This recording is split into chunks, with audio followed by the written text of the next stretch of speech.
On Asia Down Under, a story of volunteering in the developing world. We head off to the remote Sumatran island of Tello with a quite remarkable Kiwi doctor.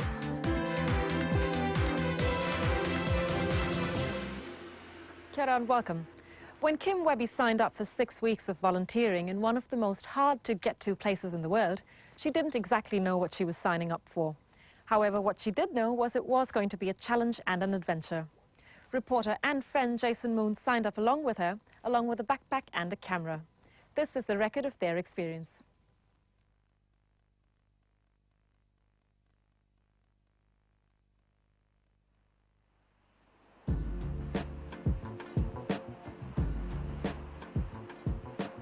Summer, life's a beach. Last summer, former Asia Down Under reporter Jason Moon and I decided to go to the beach on a tropical island in the middle of the Indian Ocean. We were lured to Pulo Tello by a Kiwi doctor from aid organisation TroppoDoc. Welcome to Tello Island. Tello has some beautiful things though. It's got a stunning weather, surf breaks over there, international surf breaks. I guess you can't feel it, but it's about 35 degrees. You'll see the sweat on my brow. It's 35 degrees in the daytime, and it's 35 degrees at night time. We're just so lucky we've got such a regular temperature. Pulo Tello is off the coast of North Sumatra, Indonesia. From Medan, it's a 1-hour flight to Nias Island, then a 6-hour boat ride to Pulo Tello. In other words, it's a tropical paradise in the middle of nowhere. Comes a time in your life when you want to give something back. So Jason and I volunteered with TroppoDoc. Medical supplies. These are medical supplies that we're taking over to Indonesia. Lots of dressings and spectacles for people, and a big box of wooden children's crutches, which are really heavy. Our friend Nicola Dombrowski's coming too. She's a nurse who's doing a degree in naturopathy with me at Wellpark College of Natural Medicine in Auckland. Cheers, bro. We're off again on another adventure. We are off again on another adventure. How did I get myself roped into this one?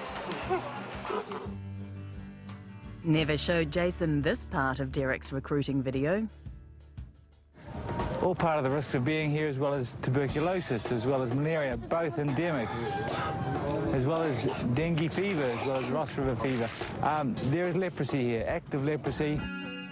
Wide-eyed and naive, we fly into Medan, capital of North Sumatra, rated one of Lonely Planet's worst 10 cities in the world.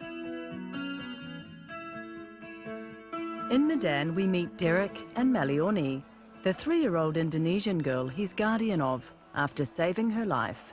More on that later. Hey, hey, hey! Hello! Thank you. You made it. Made it. Look, a bit more medicine than you guys got. I reckon. When 2 more Kiwi volunteers arrive, medical students Natalie and Yoska, our team is complete. Natalie Reid, Derek Allen, hi, welcome to Medan. 20 people out there. Sorting through the medication from New Zealand, I'm curious as to why Derek's dedicated the last 30 years of his life to people and places far from the comforts of home. I was brought up in a Christian family, and those Christian values were very strong with me, and being a missionary doctor seemed to be the best thing to do. So I was able to get into medical school, I was able to get out of medical school with a pass, and I still had the vision. So I'm out here doing it, living the dream, so they say. Just love doing the self-gratifying stuff of saving lives, I guess.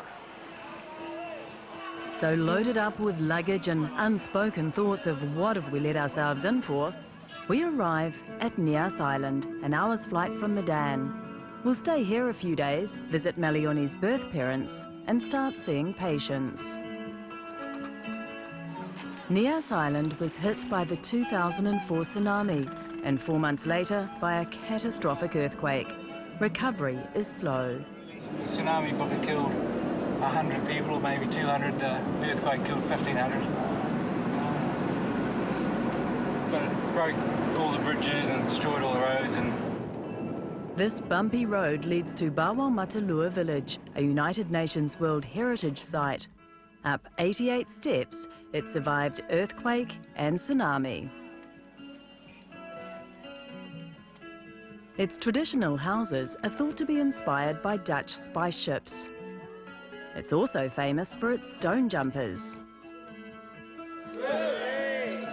The 1.8 metre stone was once topped with pointed sticks, and the jump was part of war training. But it is leprosy that has brought us here. This 40-year-old man has had leprosy for 18 years, and we're faced with a dilemma: custom versus the risk of contracting leprosy through any tiny cuts in our feet. As we were instructed here to come into this man's house and take your shoes off, to be traditional and polite, to walk in and bare feet, so we might get leprosy spreading. His wife has just asked if her children will get this disease, and the truth is it's quite possible. Children live in the house all the time, and oftentimes have cuts in their feet. She's got 5 children in this house.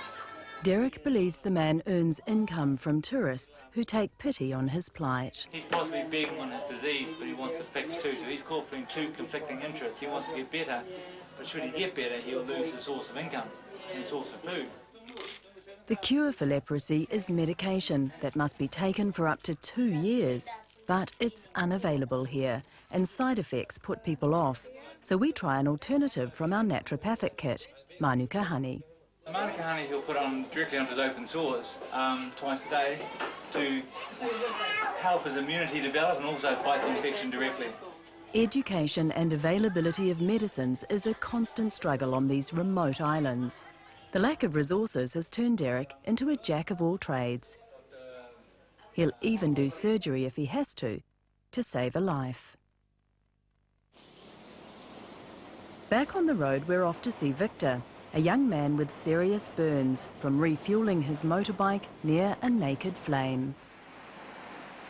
He's got terrible burns. He was an 18-year-old at the time, but he's alive and he's walking, which is fantastic, and he's trying to learn English so he can become a translator. His mind is still good. His body is quite rubbish. It will take him some cream. He's got really nasty scarring, which is limiting a lot of his physical movement. He's got a caring family and he wants to improve himself and he wants to get back some sort of life, and he'd probably like to have a girlfriend again and things like that, which are normal, you know.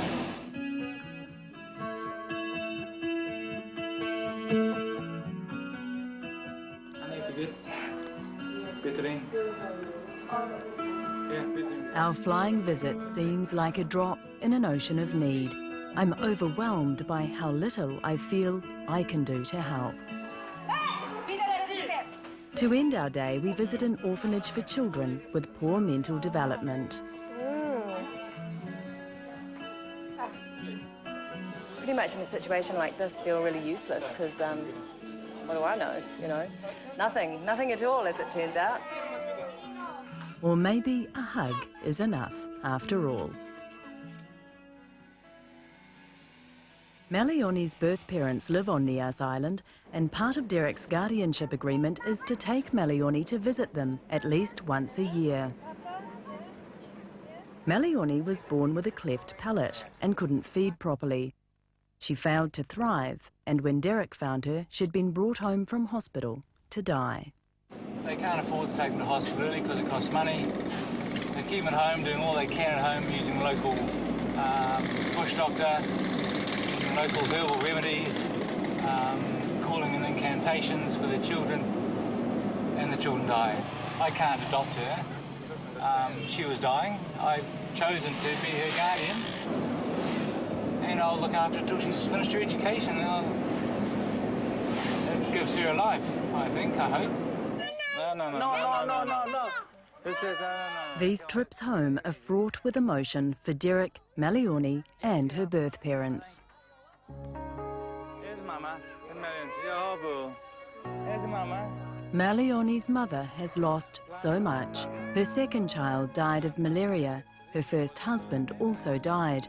She then married his brother, father of Malioni. Just apologise to her father. She's very shy, malu. There's just too many people around, make her feel afraid. Thank you. Sour cooler? I'm always shy to bring her back myself. You know? We have a legal document, which means I'm guardian. I'm not an adopted parent, but it's scary for me. Yeah. A whole packet. Any mama, any papa. You say goodbye, mama? Time, patience, and love for a child they had to give up in order to save is rewarded in the end. Oh, that's very nice. You want to go home now? I think so. Bye-bye, Pa. Bye-bye, Papa. Take a kiss. Oh, that's very nice. They could possibly morally demand to have her back, and I'd feel morally bound to perhaps give her back. How does that make you feel?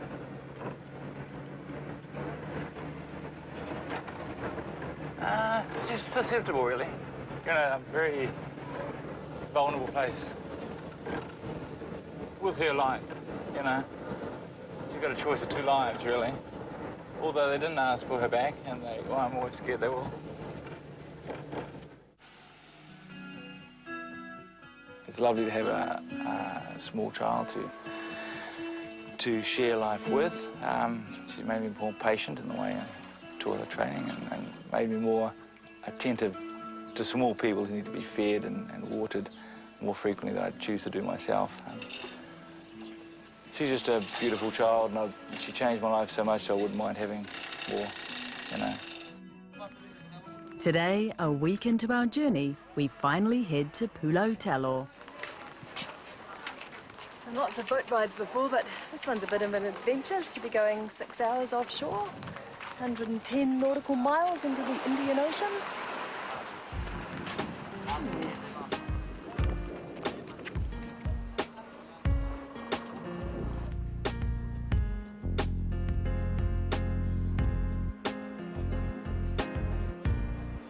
Seasickness and overcrowding make the journey arduous. We do this trip 5 more times over the next month.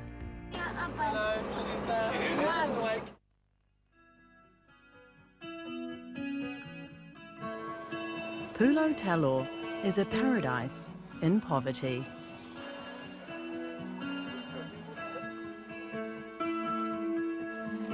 Our place is down an alley behind another house.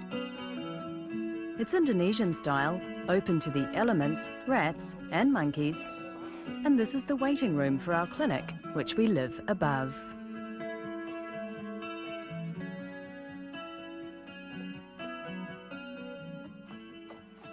So this is a room that was full of medical supplies and a bit of rat poo, and once it's cleaned out, it's going to be my bedroom.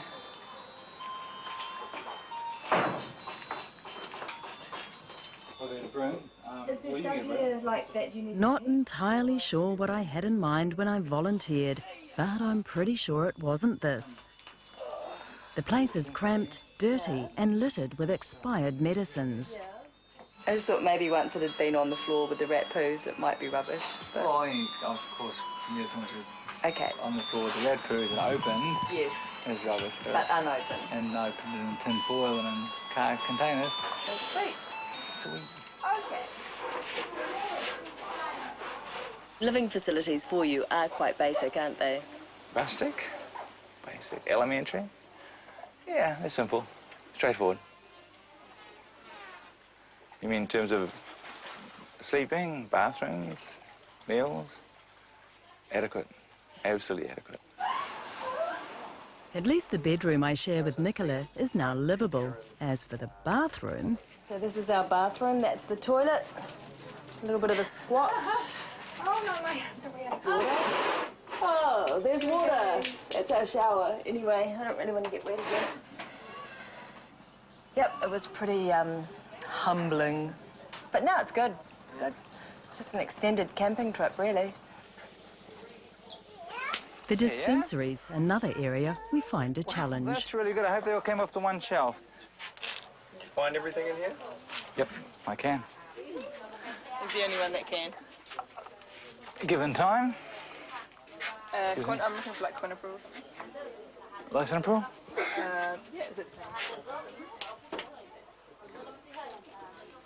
5 milligrams or 10 milligrams in the corner. Donations alone pay for Derek's Spartan existence. Medical supplies are also all donated, and they're vital because downstairs it's bedlam before breakfast. This man's having a severe asthma attack. His spacer, Derek fashioned out of a water bottle. Check is that right? No. It's useful, isn't it? Yes, it would. Okay, get your Heart rate's still nice and peaceful. All the explanation for people out there, there's a mess. We've just arrived last night.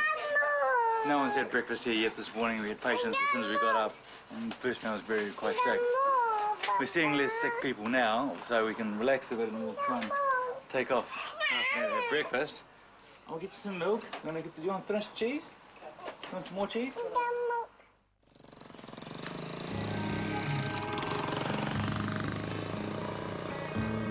We're off on a house visit to a girl whose family believes she's possessed by an evil spirit.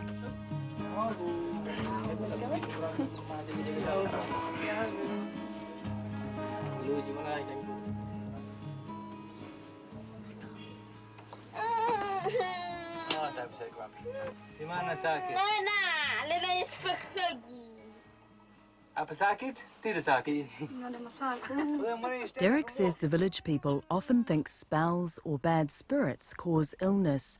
His challenge is to educate. He decides to try the girl on some malaria medication. If she will take some of this medicine, she needs to take 4 of these tablets now, okay? Let's go. A week later, she was back at school and doing fine.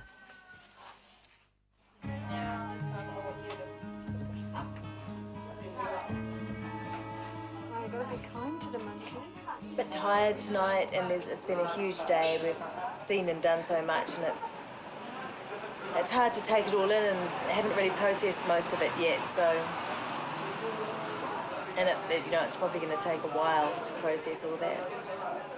So just live in the minute by minute, see what comes next.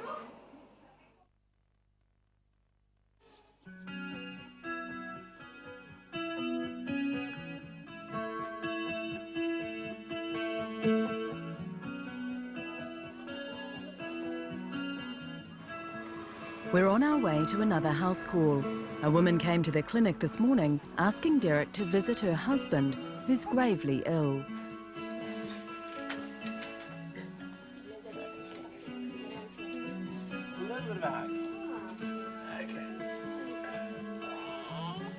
Aaron has had tuberculosis for 2 years. TB kills more people than any other infection. It claims 3 to 4 million lives a year. Aaron is 28 kilograms, 50 years old. 12.5. 12.5, okay. He was once a fit, healthy fisherman who free-dived to great depths. Now TB has nearly robbed him of his life, stolen his breath. Helpless in the face of a hopeless situation, Nicola and I will visit Aaron twice a day and bring him medicine from now till the end of our stay. It'll get better. First year as a naturopath, and been confronted by almost nothing a naturopath would ever deal with here. Yeah, I felt like there's nothing that I can do that I would know about that would be of use. These are not the sort of things that I'm ever going to encounter in a naturopathic practice in New Zealand, or many of them aren't, so it's a big learning curve.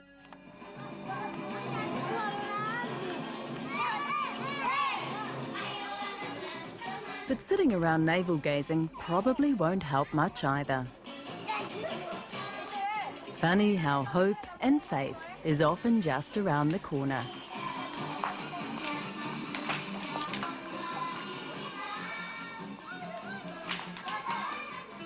I find I can contribute after all. The teacher needs glasses, and we brought donated spectacles from New Zealand. Fitting glasses becomes one of my main jobs. And then see if she can read this. Okay. Both eyes? Both eyes.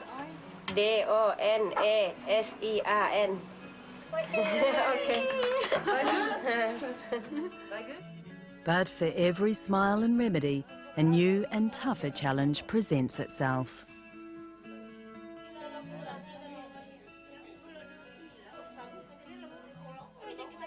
He's feeling very breathless tonight, more so than usual. He's been sitting up against his wife.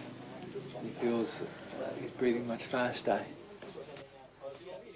Aaron had been doing well, starting to sit up, seemed to be responding to the TB medicine, but tonight is a setback. Right. It sounds maybe like more of a TV problem, more than so than yesterday perhaps. He's got no reserves at all, got bugs riddling his lungs. He's terrified of dying, as we all are when we get close to death. He has episodes like this where he hasn't got the strength to cough up the phlegm, which is clogging up his airways, so he gets actually more difficult breathing. Oh, you want me to let go? Oh, you want that back? Oh, you press that there. Okay. Can you reach? Got it?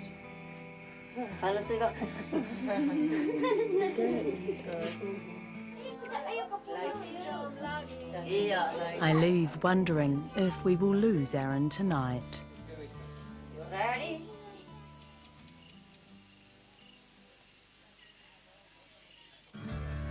We're getting into the rhythm of life on Tallow, and as the least medical person here, I'm starting to find ways to make myself useful. I do the breakfast run, street stall nasi goreng every single day.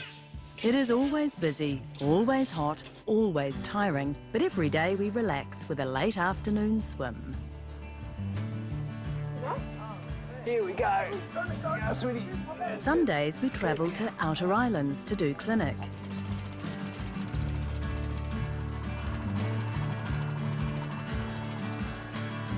We trek through the jungle to see our patients, or take the coastal route. I learn a few new skills to add to my other jobs as gopher and chauffeur.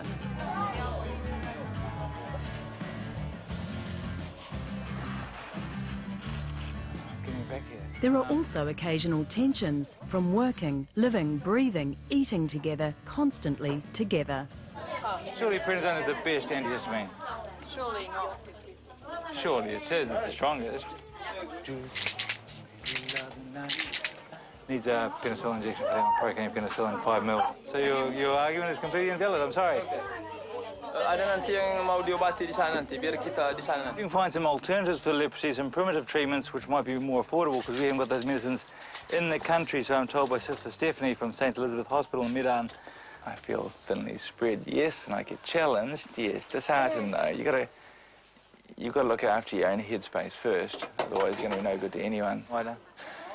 It's just a self-choice. If you understand self-choices, it's like being grumpy or being happy. Self-choice. Madness is a relative term in many instances.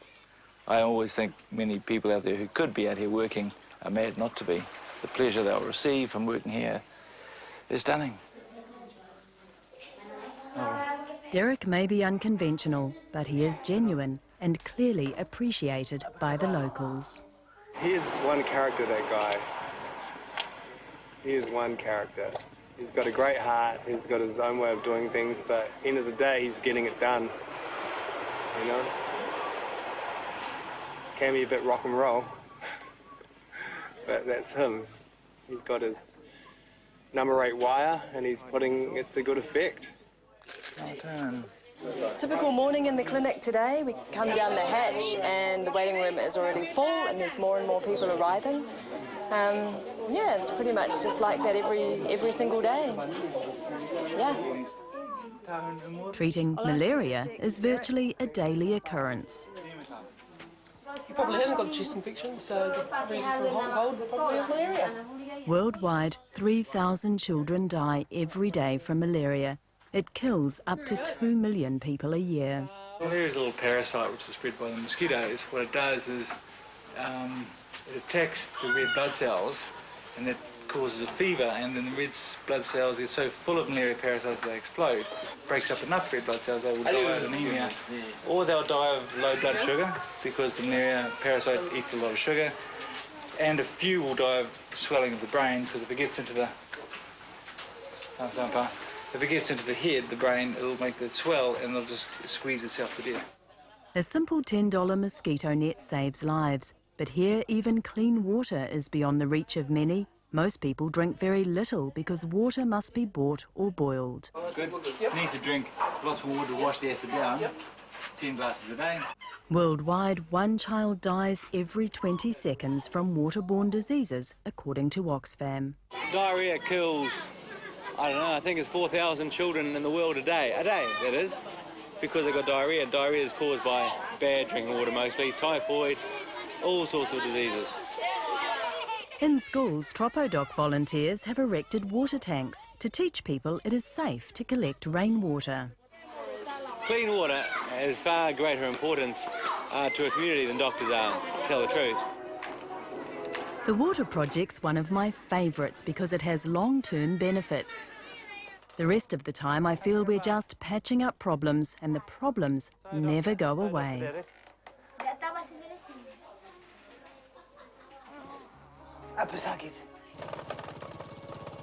Suddenly, 6 weeks is up. We leave Tello tomorrow.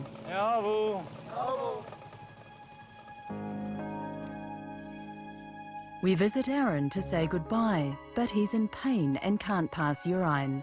Nicola tries homeopathics and some water treatment to help him wee, but in the end, Derek needs to come with a catheter. They're fabulous, amazing family to have cared for that man so lovingly. For the last 2 years, he's been terribly ill. And to see his wife, how she lovingly, propped him up and leant his head against her chest as she held him. We break the news to the family that we're leaving the next day.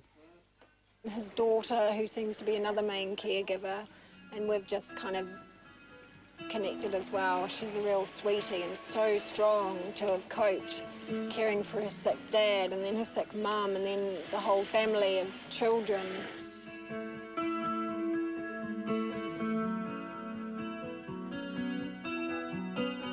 For me, aspects of the journey have been tougher than I expected, dealing daily with the cramped conditions, dirt, heat and the misery of poverty and poor health. It's been an amazing experience. I've learned a heck of a lot. I've been really humbled to be able to serve people in this way. Lima obat siang, lima obat malam. And there's a huge need, one that I can't even begin to explain, but of course you can see it in the pictures and in the eyes and the faces of the people that have been treated at the clinic. I'm glad I chose to come. But for Derek, the only choice is the one he made 30 years ago, to stay and help the poor. Really no magic for someone in the state. Our medicine isn't good enough for this.